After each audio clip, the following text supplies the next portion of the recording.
Hey folks, Pete here from Thairish Times. What's the story? How's it going? As we say in Ireland. So today, I'm on the way to meet another Irishman named Niall, who is the founder of one of Ireland's best known media brands. And he gave it all up to come to Koh Samui and save the lives of thousands of stray dogs here on this beautiful tropical island. Oh, don't fall there, Pete. Niall has lived a remarkable life. He was once a personal chef to one of the world's wealthiest people, a person with a net worth of $20.3 billion. More on that one later, that's really interesting. Yeah, so I'm very excited to meet Niall today and see what he's doing here on Koh Samui. But someone in there is taking their time, having a shower, putting their makeup on, taking their time. Are you ready? Yes. All right, let's go. Let's go.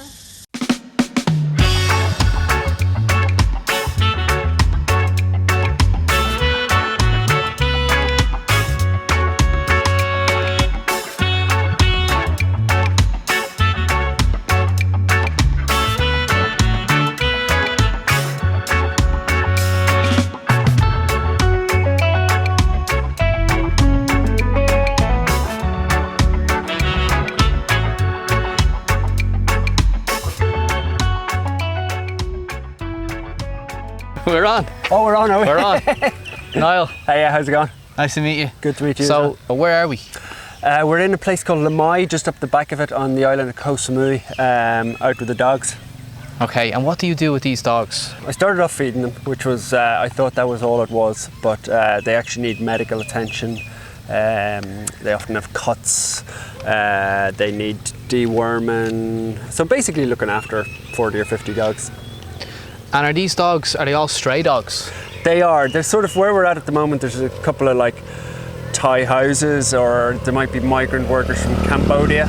So the dogs will kind of go closer to the houses because they get scraps of food, but they're essentially stray, yeah. And then further up there's ones that are fully in the jungle, so they might get little bits of food here and there, but they definitely, most people are on maybe 10, 12,000 baht a month salary, so they can't afford to take them to the vet. And are there many stray dogs on Samui? Oh, so many. Like I'm feeding 50, there could be, I could feed 1,000 every day, You just need to walk down the street and they're everywhere. So what's your routine? How many times a day are you feeding these dogs? Just once in the mornings, I'll feed them all.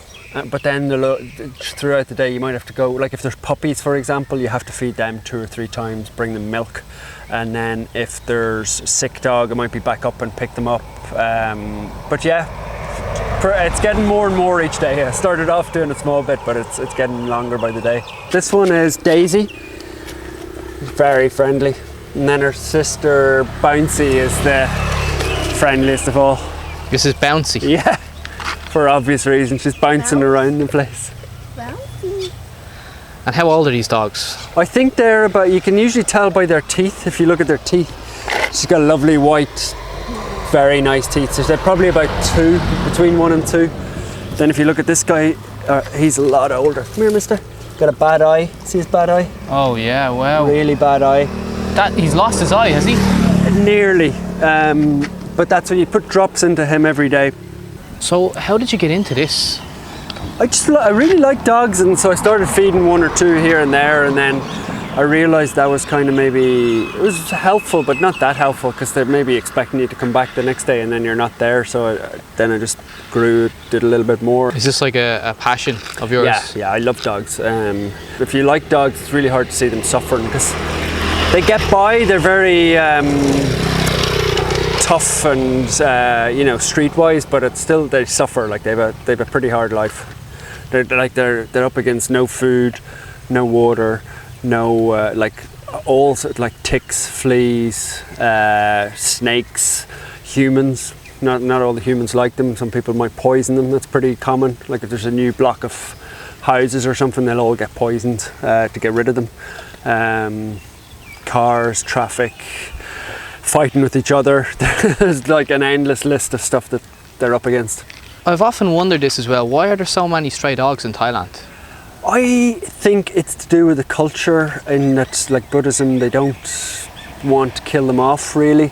And then education, like people don't know to get them neutered, to get them spayed. Yeah, just the population is rampant. Like there's no, like in, you know, Western countries, there'd be like, you'd get the dog neutered and they wouldn't be coming into contact, whereas here they just breed everywhere, you know. Let's feed some more dogs and I will hit you up with some more questions as we go along. Good.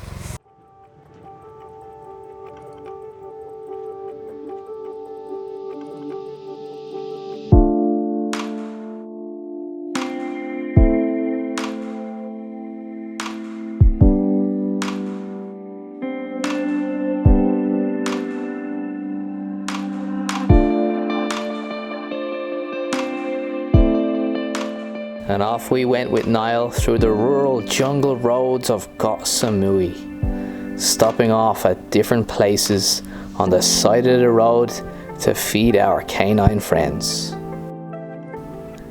Many greeted us with wagging tails, and you can just tell that they're delighted when they see Niall coming.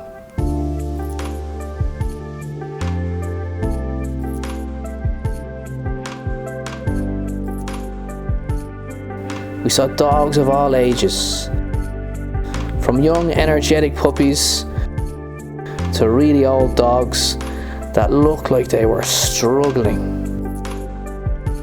Some dogs were in a terrible condition, and as a dog lover myself, my heart just goes out to them.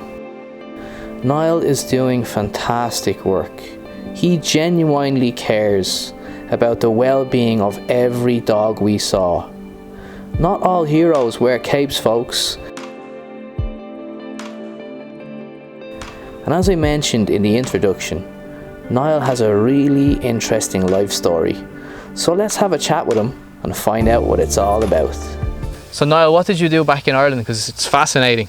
I did a lot. So before I was in Ireland, Well, the dogs are going. Yeah. I was actually a private chef. I used to work for really rich people, like billionaires, traveling around the world. Do you want to name the person? I can. I worked for one guy called Paul Allen, who founded Microsoft with Bill Gates. So I cooked like Bill Gates's 50th birthday and all those sort of things on his yachts. What was he like, Bill Gates? He was sound. Out of all of them, he was actually really like down to earth, and he could talk to you like I'm talking to you now. You know, some of them are a bit like standoffish and like you're the staff or whatever, you know, like they wouldn't even engage with you, whereas he was actually friendly and nice. So then what did you do back in Ireland? Back in Ireland, I set up businesses. So I had sold a couple of businesses. Like one was an advertising agency.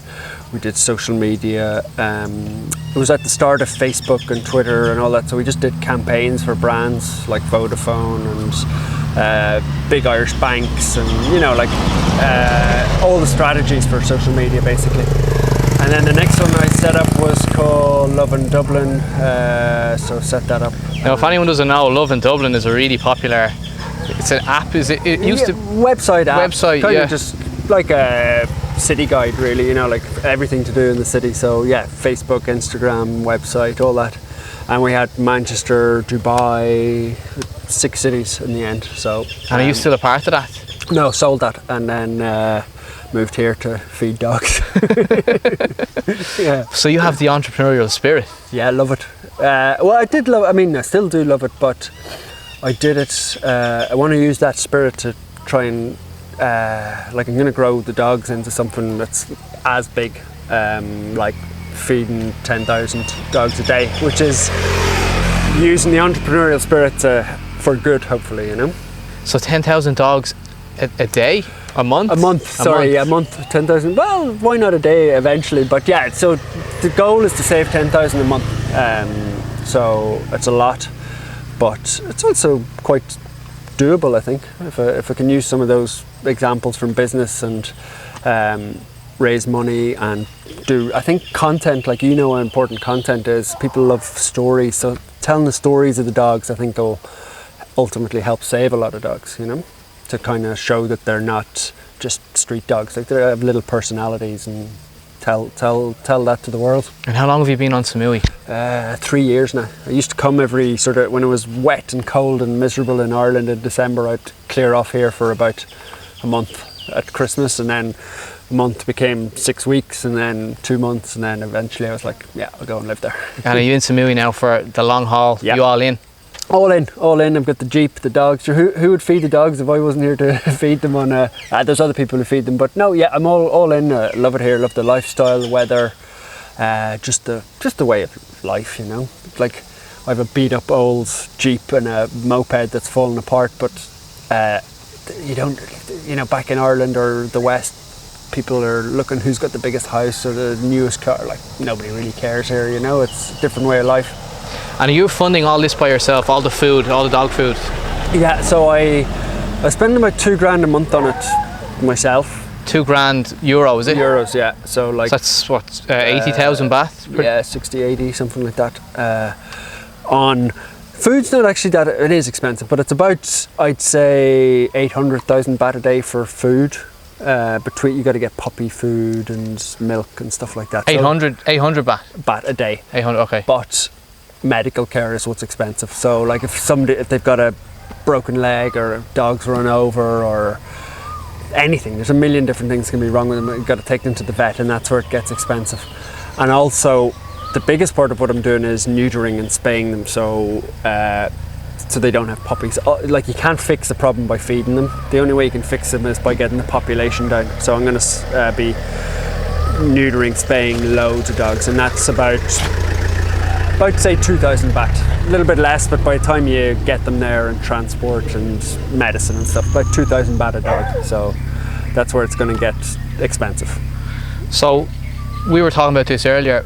I'll leave a link in the description for, is it, what kind of a link is it for? Oh, it's like a GoFundMe type page. Okay, so GoFundMe. I mean, I did the first part now that I got funding for 100 dogs, which is great, and I'm using that as a tester.